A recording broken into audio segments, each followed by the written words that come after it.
कि जो समाज है, जो लोग हैं, वो इस बात को समझे और इन मुद्दों के आधार पर लोगों का चुनाव करें। अगर आपने जैसा ठीक कहा कि सबको मालूम है कि ये समस्या है, लेकिन आप देखेंगे कि जो जनप्रतिनिधि चुन कर आ रहे हैं वो वही लोग हैं जो 3-3 बार, 4-4 बार, 5-5 बार जीत रहे हैं।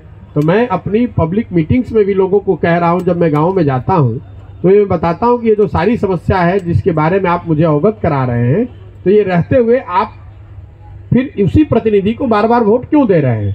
तो लोगों के अपने जवाब है। ज़्यादातर लोग यही कहते हैं कि भैया विकल्प नहीं है, इसलिए उन लोगों को वोट दे रहे हैं। क्योंकि आप चंपारण की स्थिति देखिए, आपके जो दोनों एमपी हैं, ये लोग एमपी हैं, इनके पिताजी भी एमपी थे। तो ये लंबे समय तक यही एक ही दल, एक ही पार्टी, एक ही तरह के नेता जीत रहे हैं। आपके ज़्यादातर जो विधायक भी हैं, कोई तीसरी बार विधायक है, कोई चौथी बार विधायक है। तो स्वाभाविक तौर पर ये सारी समस्याओं के बावजूद अगर लोग इनको वोट कर रहे हैं तो यही समस्या का जड़ है, जो मैं रोज आपको लोगों को बता रहा हूं कि बिहार में बदहाली का कारण ये है कि जनप्रतिनिधियों के मन से ये डर खत्म हो गया है कि हम अगर काम नहीं करेंगे तो हमको वोट नहीं पड़ेगा। लोगों को मालूम है कि समस्याएं जो हैं वो रहेंगी, लोग गुस्साएंगे, गाली देंगे, लेकिन अंततः जाति के नाम पर, धर्म के नाम पर या विकल्प के अभाव में हम ही को वोट देंगे। ये ऐसे है कि मान लीजिए कोई आपको बता दे कि आप पढ़ाई करें ना करें, आपको एग्जाम में 80% नंबर आएगा, तो आप स्वाभाविक तौर पर उतनी मेहनत से पढ़ाई नहीं करेंगे। लोकतंत्र की मूल में जो बात है कि हर 5 साल में आपको जनता के सामने एक परीक्षा पास करना पड़ता है, जो आपके किए गए कार्य के आधार पर होना चाहिए। यहाँ पर वो हो ही नहीं रहा है।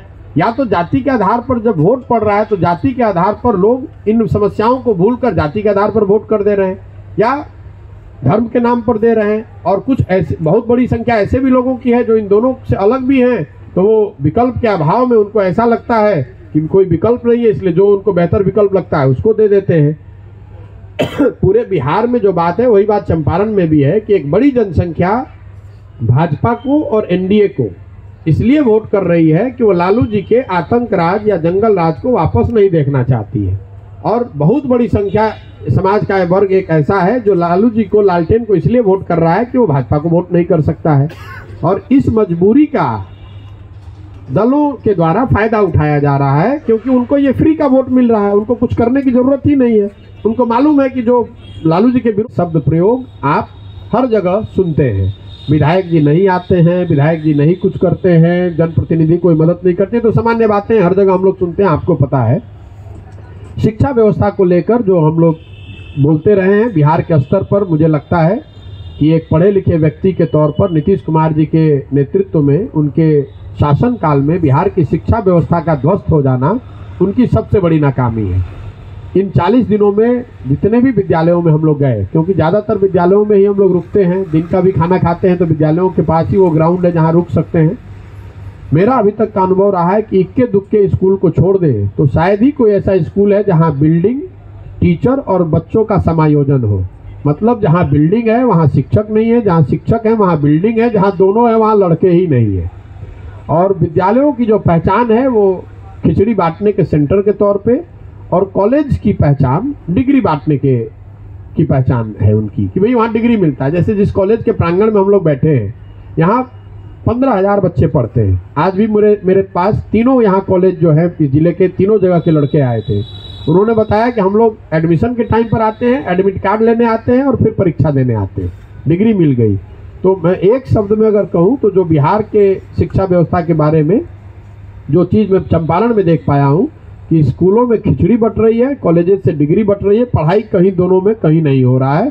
ये मोटे तौर पे शिक्षा व्यवस्था को लेकर इतना ही कहा जा रहा है। इस विद्यालय इस कॉलेज की अगर आप बात करें, यहाँ मुझे बताया गया कि 62 या 64 प्रोफेसर होने चाहिए, 15,000 विद्यार्थी हैं, इतना बड़ा प्रांगण है, इतनी बड़ी बिल्डिंग है, तो इंफ्रास्ट्रक्चर की कोई कमी नहीं है। लेकिन शिक्षक 32 से 15,000 छात्र हैं, क्लास कैसे ही करा, अगर चाहे भी तो नहीं हो सकता है। तो ये स्थिति कमोवेश हर जगह है। उद्योग धंधे को लेकर चीनी उद्योग नहीं चल रहा है, ये बात तो आपको पहले से पता है, उसके लिए कोई पदयात्रा करने की जरूरत नहीं है। वो लोग हर जगह बताते हैं कि जो चीनी मिल यहाँ पर बहुत बड़ी संख्या में पहले थे, उसके दिशा में कोई सुझाव नहीं हुआ है।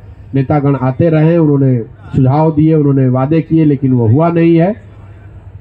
चिकित्सा को लेकर, स्वास्थ्य को लेकर जो बात मेरी समझ में आई कि चंपारण में, पश्चिम चंपारण में स्वास्थ्य व्यवस्थाओं को लेकर लोग ज़्यादातर यूपी की सेवाओं पर डिपेंडेंट हैं। आप लोगों को भी ज़्यादा जानकारी होगी। सामान्य चिकित्सकीय सलाह मशवरे को अगर छोड़ दें तो अगर कोई सीरियस बीमारी आपको हो गई तो आप बेतिया में या पटना न जाकर आप में से ज़्यादातर लोग कुशीनगर, पडरौना, गोरखपुर जाते हैं और यहाँ से जाने में लोगों को 5,000 से 12,000 रुपये तक एम्बुलेंस का या सरकार जो गाड़ी वो लेकर जाते हैं ये पैसा खर्च करते हैं। लेकिन ज़्यादातर लोग यही बताया कि भैया हम लोग यूपी ही जाते हैं। आप भाई ये तो अब मानना कैसे, ये तो आप देख रहे हैं। हम कोई समाज सुधारक नहीं है, हम एक समाज के स्तर पर प्रयास कर रहे हैं ताकि लोकतंत्र, जो हम लोग के देश में लोकतंत्र है, उसमें एक स्वच्छ राजनीतिक व्यवस्था बनाई जा सके। स्वच्छ राजनीतिक व्यवस्था बनाने के लिए समाज की मेरी नज़र में बड़ी भूमिका है। जब तक समाज को जगाया नहीं जाएगा, समाज से सही लोगों को साथ में नहीं लेकर एक व्यवस्था बनाई जाएगी, तब तक एक आप स्वच्छ राजनीतिक व्यवस्था नहीं बना सकते हैं। इसीलिए मैं शुरू से कह रहा हूं कि ये दल बनाने का अभियान नहीं है, ये अभियान है एक नई व्यवस्था बनाने का, जिसमें समाज के लोगों के, समाज के प्रयास से, समाज के अनुभवों से उनको साथ में लाकर एक नई राजनीतिक व्यवस्था बनाई जाए। अगर विकल्प नहीं है तो प्रशांत किशोर दल बना लेंगे तो विकल्प नहीं होगा। विकल्प तब होगा जब बिहार के लोग, समाज के लोग, सही लोग मिलकर आए और विकल्प बनाए तो वो सशक्त विकल्प होगा।